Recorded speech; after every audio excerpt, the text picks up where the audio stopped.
Home sellers, you've been watching the news recently, and you do not have to pay a buyer commission. But is that in your best interest? We're going to find out. We have Lisa Bender here from Washington State. She is a real estate killer, has sold hundreds of homes, is an expert in her field, and I'm psyched to have Lisa here. She and, well, I should say Washington State a few years ago made it pretty clear that the listing, the seller does not have to pay a buyer co-broke. It could be absolutely zero to the buyer agent. So they've already been a few years ahead of us. So, you know, we're in the news and everything, and they should be talking about 49 states, Lisa, because you guys are already there. So maybe just give us a quick intro and maybe tell us where, you know, what area you service and, you know, what happened a few years ago when they kind of dropped the bomb in Washington State. Well, first of all, thanks for having me. Super excited to be here. Yeah, so a few years ago, it was October. It was like October 2019, I think, where our MLS said, hey, you don't have to offer any commission to whoever brings the buyer. And there is a particular builder here in our area that does take advantage of that.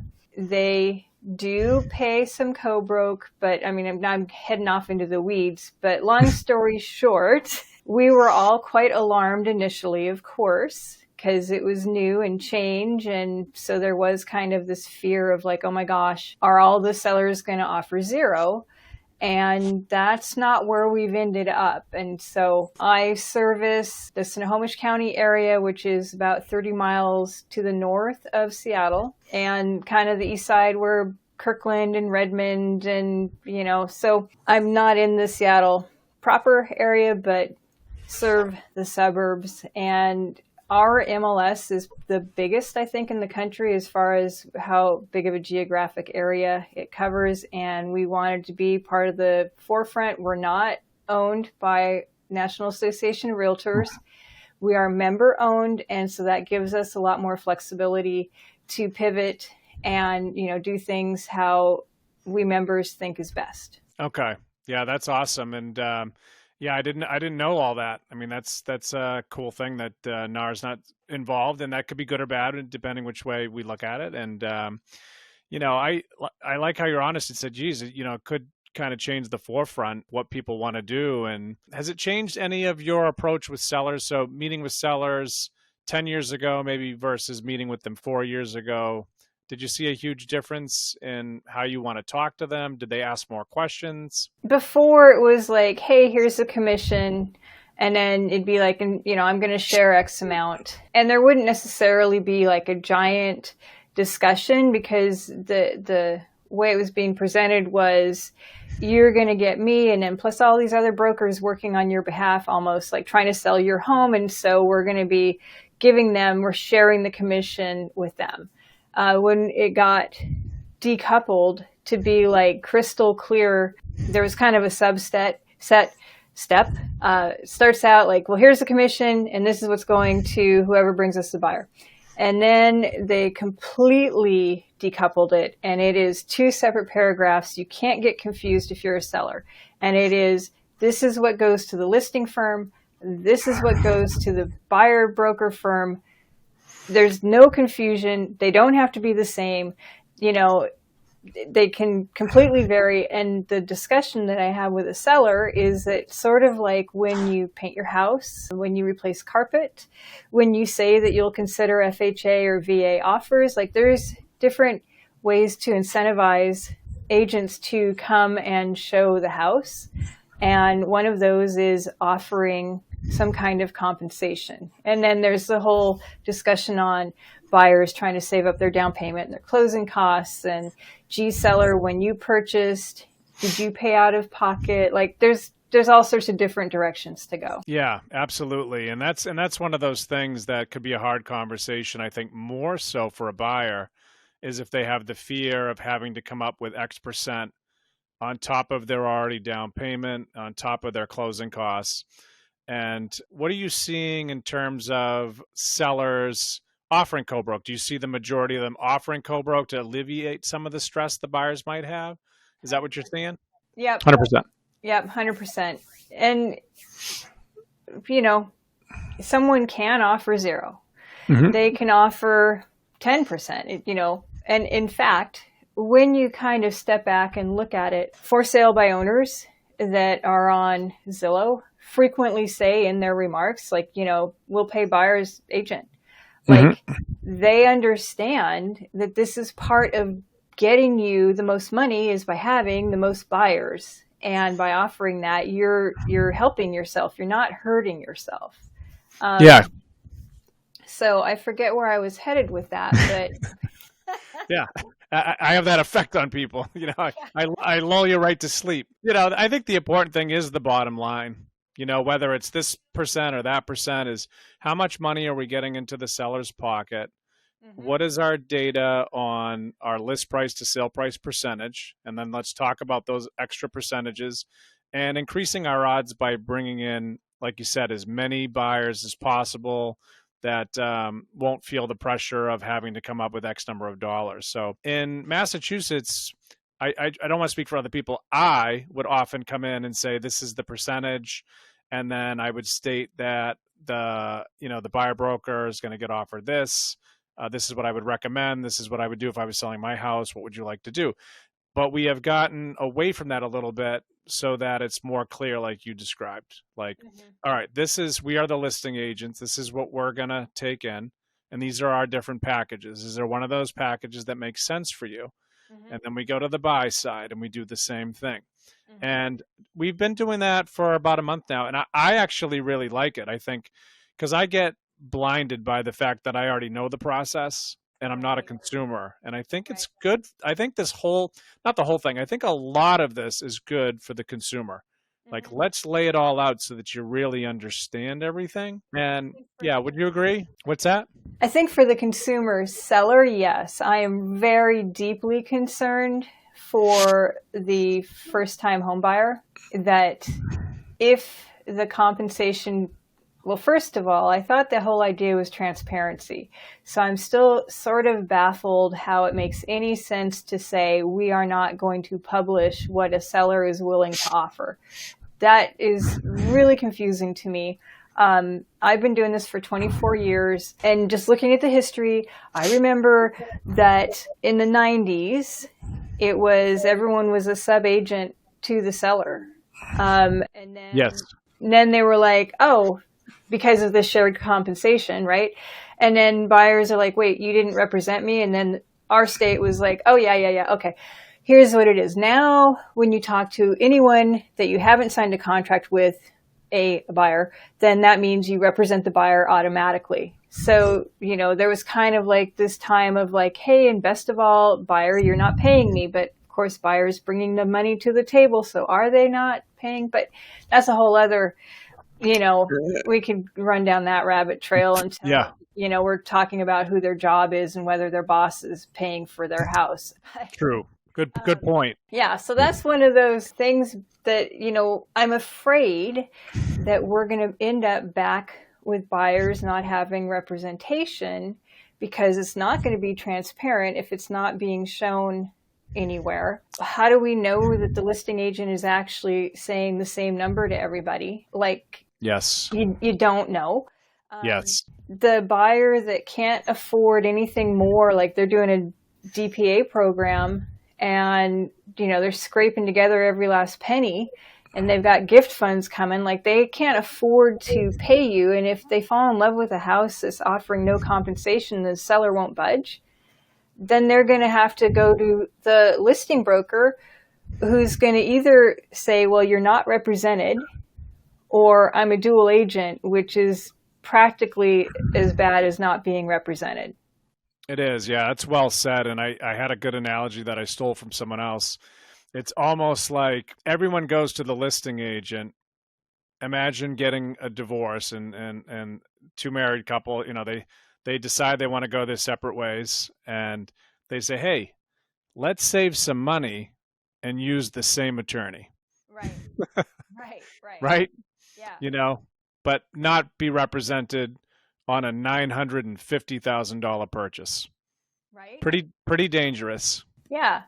And VA is not even allowed to pay. So there's lots of people that, served our country, and thank goodness for them, that actually do have some funds, but they want to make sure that, they get the better interest rate and there's no mortgage insurance. And so they want to use their benefit. They can't pay us. That's correct.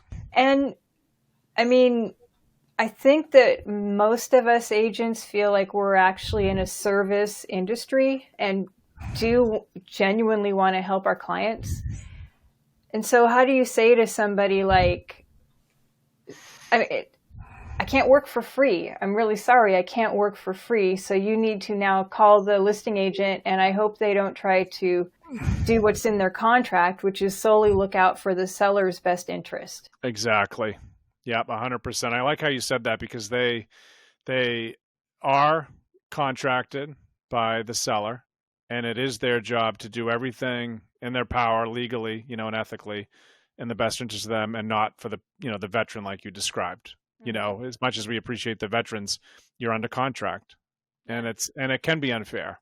And I hope they do make some changes, because I think that is one of the most alarming things. So on the one hand, I feel like it's better for the seller consumer because it removes confusion, although I feel like we already had removed confusion before. But I have deep fear for many of the buyers out there, and that only, the most well-to-do buyers will get to actually have representation.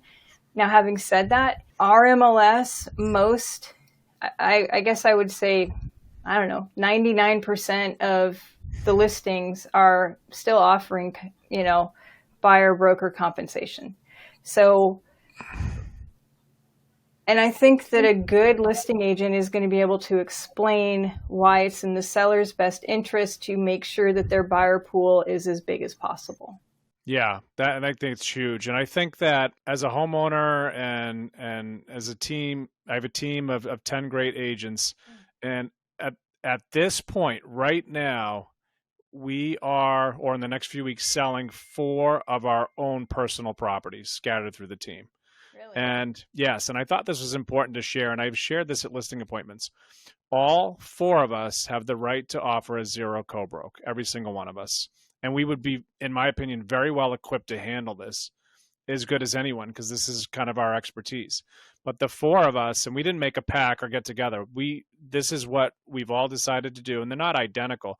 But the percentages, we're all offering a co-broke because the 4 of us see it the same way. We want to take the stress off the buyer and let them know, like, hey, come on in here. We want you to buy this house. We want you to make your best offer. We want to pay a commission. We want to try to create quote unquote bidding war if we can. And we feel like collectively, as a team, that we believe in it. Now, obviously we can't say you have to pay a co-broke, you have to pay this, or you have to pay that. We don't think that that's it, but it's our job to explain the ramifications of, overpaying, underpaying, middle paying, this paying, whatever you want to describe it, and that's why I think it's important that we're offering all these different packages. So this is our menu, and you select the items that work best for you, and we'll tell you what our opinion of them are. But we, as a team, believe in, the co-broke in our personal lives. Yeah. So I think it's easy to sell something that to a consumer, if you're willing to say, I just did this. I don't care what the news says. How do you feel about that? Oh, I can say. So there was a listing locally where there was a broker who's also an attorney who was offering not very much, and he also overpriced the listing. So how they say the thing about you shouldn't, what's that saying about attorneys representing themselves or something, or like, well, that thing. Yes, they make a fool as a client or something like that. Yeah. Of course, he's had to drop the price, and he's increased the co-broke because, and that I get derailed so easily. It's just yeah. It's easy to, because this is a hot topic in the news right now, and a lot of people want to talk about it. I've had some great conversations with sellers about all the different things that come up in the news, and they'd say, the news has said we're slashing standard commissions, and I don't remember ever going into a listing point and saying, hey, this is a standard commission. I think it's bizarre, But unfortunately, maybe somewhere across the country it happened. But if they think this is the way to do it, it's fine. I think something you had referenced earlier is important. And a lot of consumers don't know this, but in the MLS, Lisa and I are able to see what the co-broke offer is for a particular buyer, which some of the experts say that could cause steering. I don't see it that way. I'm always upfront. If I've seen a couple of zero co-brokes out in the northwest area of Massachusetts, not many, but a couple. Like you said, but probably way less than 1%. And I like to be upfront with the buyer and say, listen, we're under contract, and you'd have to pay the buyer agency commission if this is going to hold true. And I want them to have an option. Like, hey, do you love the house? Let's go look at it. We can try to negotiate. Or do you think it's worth moving on? And without that clear information, which that's what this is supposed to be about, right? With NAR is supposed to be clear and upfront. That doesn't help us. But I know the DOJ does not like the quote unquote workaround, which I read in the media.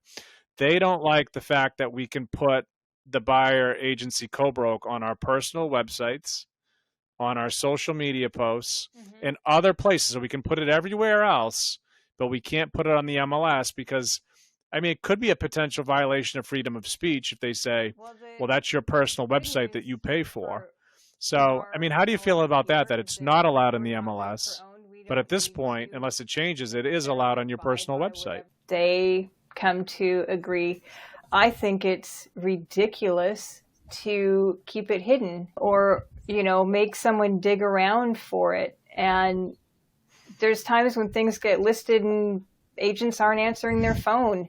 So then, do we really want to take the buyer out to find out that there isn't, and then they fall in love, and then, oh, sorry, they're not offering anything, and the seller's firm on that. And now what a pickle. That's a real pickle. And I know that for me personally, I don't ever want to stand in the way of someone's dream home, but I'm also not a pro bono, not nonprofit, right? But I care deeply that someone ends up in the house that they love. And if it's a matter of like, well, hey guys, there's 10 different homes that fit your criteria.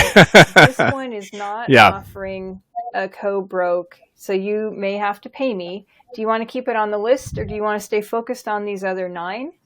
And then visit this one if the other ones don't work out, Yeah.